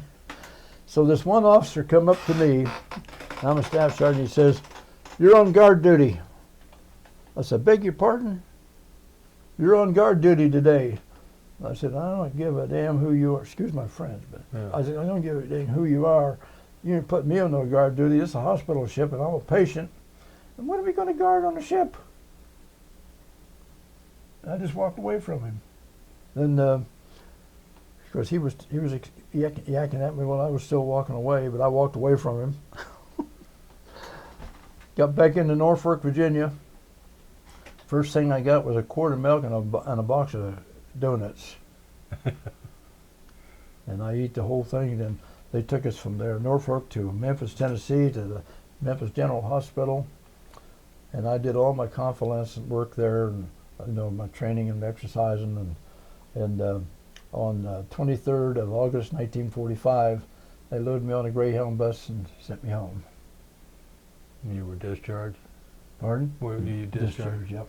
From Tennessee? Yep. Medical discharge. I wanted to stay in, be a jump master at Fort Benning. You get a master sergeant rating, and which is one of the best in the Army then. Right. Not a sergeant major then, but they just had right. first sergeants. But they make you master sergeant, and you know you do is be jump master, and you go up and jump with the guys. I'd have liked to have done that, but they wouldn't take me because I had my. So you made a combat jump into Normandy, and you made a combat jump into Market Garden, and you were trucked into Beaumont, if I remember. That's correct. We went to Beaumont. Now these cattle trucks, you couldn't sit down; they were standing up, and it took us almost 18 hours.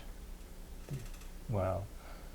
Now I'm going to tell you a story that to this day people say you didn't do that, but I did. We pulled into this little village, and an old farm guy smelled the bakery. And I jumped out of the front of my truck. I run back, and finally, because there was a blackout, I found this little bakery. I walked in, there was 3 big long loaves of French bread laying on the counter, and I had invasion money. And I just took some invasion money and put it on the counter and grabbed them 3 loaves of bread. I can hear this guy yet me, sure, you don't. I'm taking it. I shouldn't have done it, but I did. I come out, I got to the end of the truck, I threw the loaf in there, put one in the front. Now, I got between, you know what the fifth wheel is on a truck? Yes. Yeah. Between the cab, Right. I sat on the fifth wheel. 23 below zero, snowy roads, and we're traveling on them little narrow roads. I sit down in there between the trailer and the truck, and I had, when I went in there, I had little boxes of raisins, I had packs of sugar, I had anything that I might be able to eat. I put sugar on that French bread, and God, it's just like eating cake, you know. I sat in there, believe it or not, all the way up there to Vermont, and never fell off of there. I never got carbon monoxide. Why in the heck did I survive that? That was stupid. I mean, but it was warm in there. Explain to the camera where the fifth wheel was. The what? The fifth wheel. Oh, the fifth wheel. The fifth wheel, what we call the fifth wheel, is where the tractor hooks onto the trailer. There's a space in there between the trailer and the cab. Right. And that's where I was sitting. There was just enough room where I could sit down in there. And it was warm down in there naturally because of the exhaust pipe and stuff. But why I didn't get carbon? Of course, it's cold, and them narrow, snowy roads. We drove and we drove all the way up into Vermont. Them guys kept looking down there and said, "Sarge, you okay?" "Yeah, I'm all right." Were there any other little villages No, besides Vermont? Believe me, we stopped them one time. Now, when you watch all this stuff about the Ardennes with the 101st, with everything's 101st, and I love the 101st guys. They're paratroopers too, but here they go. They ride in 2-ton trucks. They're sitting down. They stop in these villages and they put them up overnight in houses. In the movie, I don't know what they done really. Then they went on in. They went in, and when they got the convoy cut in two or whatever it is, it goes into Bastoon, and that's where they fought all the time. So Saving Private Ryan is E Company. I mean the 506 Right. E Company of the 506 101st. You got that's Saving Private Ryan, the Band of Brothers, E Company 506 101st, Saving Private Ryan, and then the Battle of the Bulge is all the 101st. I've had people say, "Oh, I thought you guys said you were in there." I said, "We were." But what happened, this whole story, is when we were in Normandy, Eisenhower went to the 101st encampment. Where do you think the media went? 101st. So they got pictures of him being there talking to the 101st guys. So everything after that, it's the 101st, but they didn't say that the 82nd is the oldest and the granddaddy of American Airborne, and the 101st was formed from the cadre from the 82nd. So I talked to this guy that goes back with me to Normandy. He was in the 101st. And we were getting back to go back to Normandy, and he was sitting there talking about the 101st, about how great they are going on. And he told about when he was in Marcus Garden, up there in the occupation, how he laid up in the field with a friend every night, you know, and blah, blah, blah. And then he said President Roosevelt was one of the worst presidents. Now, we're at this table talking. He said, one of the worst presidents this country ever had, and he had to be about 8 years old about that time, probably. Right. Then he made a mistake. Says the 101st is the best airborne outfit in the world. And boy, they're all sitting around, and I took my fist and I hit that table, kabam, like that. I said, "Let me ask you something. With all that love and everything you ever done, when do you ever have to find any time to fight?" I'm not going to go into it any further because I travel with him and I know the guy, but he's talked about he's got a girlfriend in every country, and he went into private, come out of private, so, and yet he's willing to accept all these honors and all this stuff. Yeah. And if you're a real combat veteran, you really got some true stories to talk. Now, there's very dang few of us combat veterans that are still around and can tell a story. Right. This has been fascinating, but Roland, would you want to ask some questions? I just had a follow-up. Roland, you want to set up here? Nah, it's all right. This is going to be short. You're talking about this faith that developed from these near misses that you had all the way through. The what? Your faith. In Uh, divine. Oh, the misses. Yeah. Well, let me start out with the first ones. the first ones is when you load on those planes and fly across the channel and all the planes is getting shot down and you're in the planes. Now when I jumped, I landed in this tree, and had it been for the tree run, I would have drifted right into this bivouac area of Germans, and I would have never been here. And that was proven by the girl. And I've got the picture and the story and the whole bit of this. And then when I jumped over that wall, it's hard to tell what it could have been on the other side. But I said I had to do it. And then during the course of especially fighting on Hill 95, when we went into that field to attack that hill, 7 men of my squad in my scrimmage line, right down the line, were killed except me, and by enemy fire. And I got out of that, and then the time when I was on the combat patrol, and I know that I was laying there on the bank, and that bullet hit between my head and my elbow. I jumped over the bank, and then there was horse nettles, and if I hadn't, that German was coming at me, and he was still shooting at us, and that folding stock carbine was worthless as far as I was concerned. If I hadn't found that M1, I might not have been here. Then when that, like I say, that grenade, I looked down, that pin was just ready to fall out, and I grabbed that grenade. I couldn't get the pin back in, and I threw the grenade away. Sitting in the hangar on the night of June the 4th, the night before, a guy was cleaning a Smith & Wesson pistol on a bunker. He slapped the cylinder shut, pulled the trigger, and he shot a paratrooper right through the mouth, and I'm sitting on the next bunk.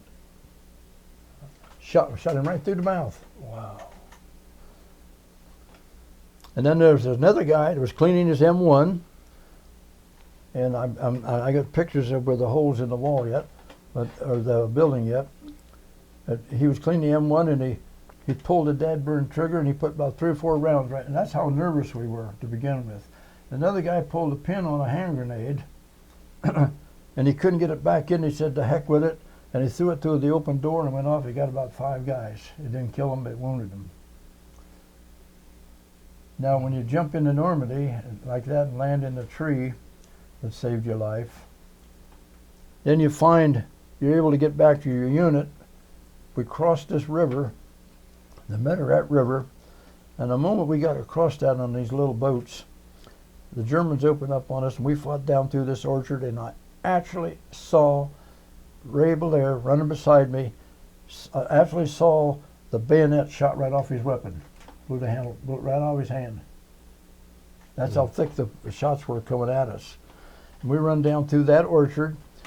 We stopped on this little bank. There's a little road. There's a field, and there's a chateau and a stone wall down there. And we got down there, and we fought there for about an hour. They were shooting at us. We were shooting at them. And we shot there and fought. And all at once it got real quiet. And all at once, right out in front of my machine gun, a German medic got up, put a wounded German on his shoulder, started to walk back toward the stone wall, and I yelled to the guys that was with me to hold your fire. And he went and climbed over the wall into the chateau. About 15 minutes later, we heard a noise, and coming up this road was 61 Germans surrendering to us. 61. If we'd have killed that medic, we probably wouldn't be here, because they would never give up. So I took 6 men, took them on back toward the river. They put them in a barn, because we didn't have men to guard them, because we had direct orders when we left going into Normandy. You took no prisoners for 10 days. Now, when I landed in that tree, it could have been I could have easily been shot just hanging there, then on Hill 30, on this Hill 30, they got, and I've been back over there now, and they got these big trees down.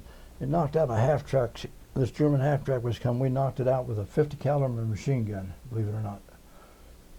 And they got the trees cut down, so we took a metal detector, and we got a handful of our shells and things back from there. And they were firing at us, we were firing at them. We're right out in the open, really, except around these big trees. And those stumps of those trees, they're about 4 foot across. They were big trees. And they got them cut down now. So I could go on, and then the ones at Hill 95 was the one that was really frustrating. Is when you see all these guys actually get killed, and you're right in the line with them, and you don't get killed either, and you're the only one that winds up in the hedgerow, and all the rest of them are laying dead around you. And then behind me was this great big dike, and I knew to get back to my outfit, I had to get up over that, boy, and I had to put all my courage together in one bucket, boy. I waited for a while, and it was still quiet. I made a run for it, scrambled up over that bank. And you're wide open because everybody could see you, over that bank and down the other side into a ditch, and got back to my unit. I was the only one back in my squad to get back there. 24 of us went in the field, 8 of us got out. It wasn't... There's 24 men in a squad? Well, in this case, no. In this case, this was like my squad part of another. There's only... Actually, there's only... To begin with, there's only 15, but we didn't have that many. We had like about... we had about maybe about 13 or 14 guys still left, because some of our guys we'd lost in my squad. But I lost 7 of them. Like I say, in that field when we went in, there's of the 24 men I knew that was in my group, there's 8 of us got out, and it's in the book. What book is that you're talking about? Well, all kind of. I got a complete library, but I wrote a book that tells all these stories. It took me 9 years to put it all together. But what's the name of the book? I'll show it. It's called Paratroopers Do or Die. Let me show it to you real quick. You got the microphone on there. Oh, okay. I'll get that.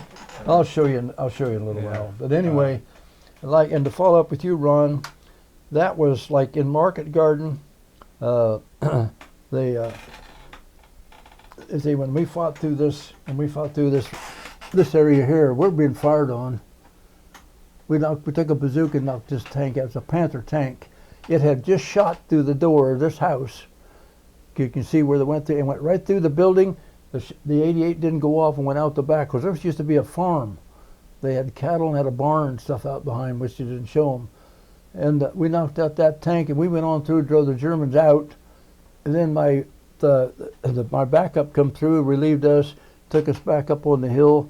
They dug by the Groot Hotel, dug our foot trenches, and when the 88s come in, during this fighting, I knew I was bleeding, but I didn't know I'd been shot through the helmet. The guy says, "Man, you got a hole right through your non-com stripe, Jake." So I didn't even turn that one in. But I tell you what, I still got part of it right there. They never took it out of my head. I don't know why they didn't, but they didn't. And they took me out of here and went back up there. And when that thing went off, it got me in the face. I almost lost my leg, and because I went right through the missile this. And if I didn't have heavy legs like used to be really strong in my legs, and it went right through there. You can see that big old scar there. And then after I got back in that field hospital, they killed that Messerschmitt 109, like this one flying over, strafed that hotel, the field hospital, killed that doctor and nurse that just worked on me. So, you have to believe in divine. You kidding me, man? And then when I get into the Ardennes, when the guy shot me through the chest, the doctors told me many times, if I'd been 1 inch further, you wouldn't even be here. Because when I went through there, it just went right back behind my heart and out behind my shoulder blade. If it hadn't been so cold, like 23 below zero, I might have bled to death. And then when that ambulance rolled down that mountainside, wow. So when I come home, guys, I'm telling you, Ron, I said, if you let me get home, I work with the handicapped, the senior citizen, the schools. I work with the older people. I'll do everything. I've been everything in this town, anyway from the president of the council to the everything. And if I go down the street, even to this day, if I see an old tattered flag, I stopped, go in, knock on the door, and say, "Can I replace your flag?" I replaced the flag for him, put a rope up. That's what I give back for letting me come home. Have you stayed in touch with a lot of your compadres over the years? Yep, and they're almost, in my outfit right now, there's 2 of us from our company, original. Now your company H? Company H. And there's 2 of us as far as I know.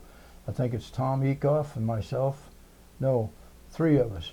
Tom Ekoff, myself, and Johnny Downs. We're originals. We're the ones we joined the outfit to begin with. And I don't know about Johnny Downs. Someone told me he's blind, and I haven't heard from Tommy Ekoff. I just found out my other buddy, there's 4 of us, Furlong, he lived in Alaska, and I just found out that he passed away. So they're thinning out pretty much. Now, there is replacements. There's probably still some replacements around, Yeah. you know, that came in after Holland or after the Ardennes. Right. And at some point, you say you have the story of the rescue of those guys somewhere. You mean on this? Yeah, This is the whole story. yeah. And I've got a tape on the whole story. It's a beautiful tape. It takes almost an hour. Tells how they started in Germany. Let me tell you real quick about a little bit. They lived in Germany. They were one of the richest families in Germany. They owned a great big cattle ranch. They had a Mercedes-Benz automobile. They had nannies, and they were just and they're Jewish, okay? 1930. All at once, the Germans come in there in the 38. They come in, and they forced them to sell their property to them for 10 cents on a dollar. I mean, we're figuring it out of guilders, but about 10 cents on a dollar. They took that away from them. Now, they began to understand what was happening, so they decided they was going to go to Holland.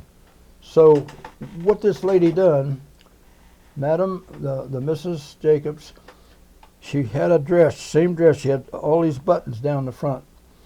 She had friends in Holland, and you couldn't take more than 150 mark across the border, but these are solid gold. And she'd go through that border, leave them at these people she knew there in Holland. I don't know how many trips she made, because I never did work that one out. When she'd come back, she put the regular buttons back on. Now, these were covered with cloth, of course, you know. They just were. She put the regular buttons back on, and she did that a number of times. Well, finally, they decided they're going to get out of Germany and go to Holland. So they got out of Germany. They go to this Den Hevel Woods area, and to these friends where they brought this gold to. Well, unbeknownst to here comes Germany, they took over Holland. Okay, so when they found out they were Jewish, the tape on there, the girls that were going to school, they made them wear stars, called them, they ridiculed them and all that stuff. And so finally they said they were going to send Mr. Jacobs to a work camp. Well, he knew it was Auschwitz, a death camp. He says, ain't no way. So he took his family, went down here to the people that had the gold, and he hid them in this attic. 5 people, 25 months, they hid in that attic and never left the building. The people below, the Jansens below, they had to pay them from that gold money. He paid them, he said, equivalent of $400 a month to live in there, because the missus didn't want them in there because they knew if the Germans found them, they'd shoot everybody. But they stayed in there for 25 months, never left that building. And I used to ask them, I said, what did you, we wore the same clothes, stuff. Yeah, I was going to do a shot of it. They wore the same clothes, and they would give them, they had a little farm, so they had potatoes and onions. That's what they about eat. Once in a while, they said, have some oatmeal with water, and that's what they lived on.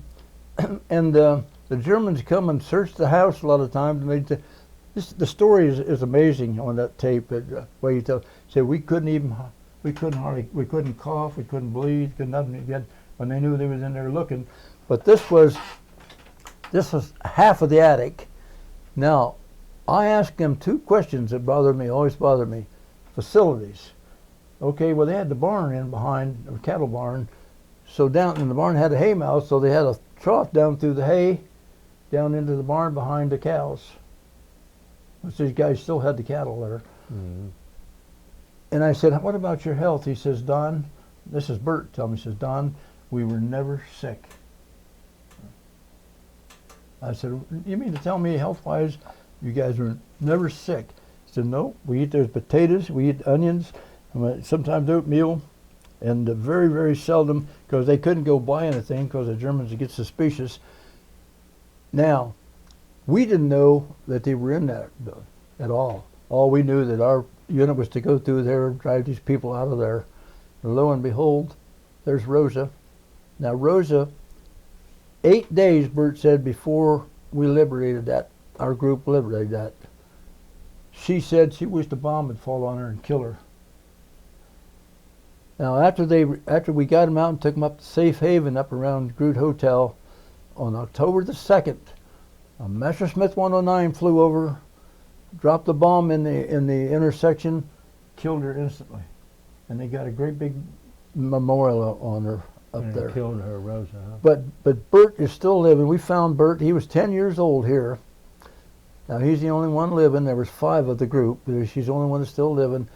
Now how I got so involved with that family was Edith, because Margot Van Baldrick was a real dear friend of mine from Beek, Holland. She's been here to my house, and she's an author of about 5 books. And she knew Edith, the girl. Well, she talked with Edith, so Edith wrote me this whole big thing in my book telling about how they remember Sergeant Jake going through here on this patrol. See, I didn't even know anything about this. So Bert was playing golf out in California and playing with this colonel, who probably could have been one of the guys who was in charge of us back behind. And they were talking. He says, he asked Bert, says, where were you from? He says, oh, I'm from Den Hill Woods. And they got to talking. He says, crying out loud. He says, are you? And he said, yeah. He said, and then he told him the story about how he remembered John Jakeway's platoon. Well, it wasn't more than a platoon. We had more than that. But anyway, I was in the group. We was going down through here. And we tried the Germans out there, knocked that tank out. And so when we came out of here, back up there, that's when I got wounded. We still didn't know anything about this, except we knew that because the group that went through here is the one that found them, okay? Our group didn't. We got pulled back up, and then I talked to Edith. She's the one that told the whole story, and it's in their book how she remembers the people going through there, relieve them and everything. And so not long ago, about 2 years ago, I was telling Mark about this, and he got on the internet. We found Bert in California. He moved out in here in the 50s, and he's the only one left. Well, he had a Pontiac franchise, and so we flew him from California out here, put him up in the hotel. We went around the New Albany schools, the Granville schools, downtown, and we talked, and he told his story, and then I told mine, and that's the stories that that's on there, and it's on the tape. And Bert calls me now. He lives down in Palm Desert, California, and my son's been out there to visit with him. And I brought him out here, and we took him to dinner one night, and I pinned a set of wings on him. And I got a whole book on him on that story, but this tape tells the whole thing. It's very interesting. Well, this is the guy that died there at the door, and these are the family. That's the family there was hiding, and this was the and that building is still standing, by the way, Ron. and what's the name of that village again? It's called Den Hevel Woods. DENHEVEL Woods. So let me ask one question. The Germans searched that building a lot. Where were they hiding that they didn't get found? Right up in that half of the attic. The other half. See, they didn't. What they did, they said there was a 10. It was only 10 by 10. Well, think about that for a minute. 10 for 10. That's not very big. And you got 5 people living in there, laying on straw, no toothpaste, eating for 25 months. But anyway, they tells the story in there how they had to be so deathly quiet, and they were always afraid that the lady down below would tell on them, but she never did. But they took that gold they smuggled in is the one that they paid to stay in the attic. It's an awesome story, and it's one of my most memorable times. It's a wonderful story, and it coincidentally, comes at the end of our tape. But I want to take this opportunity to thank you so much for sharing your stories. Well, I'll with tell us. you what.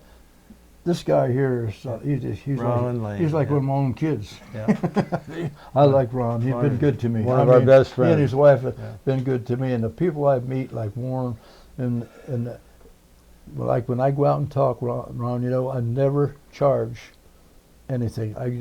I take my books along. If I sell a few books or tapes, that takes care of it. I tell the story, and when you go to these high schools, it used to be when I went.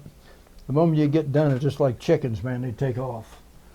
But I go down to Watkins now. They all come up around the table. They want to hear everything. They want to see the pictures, and they're changing.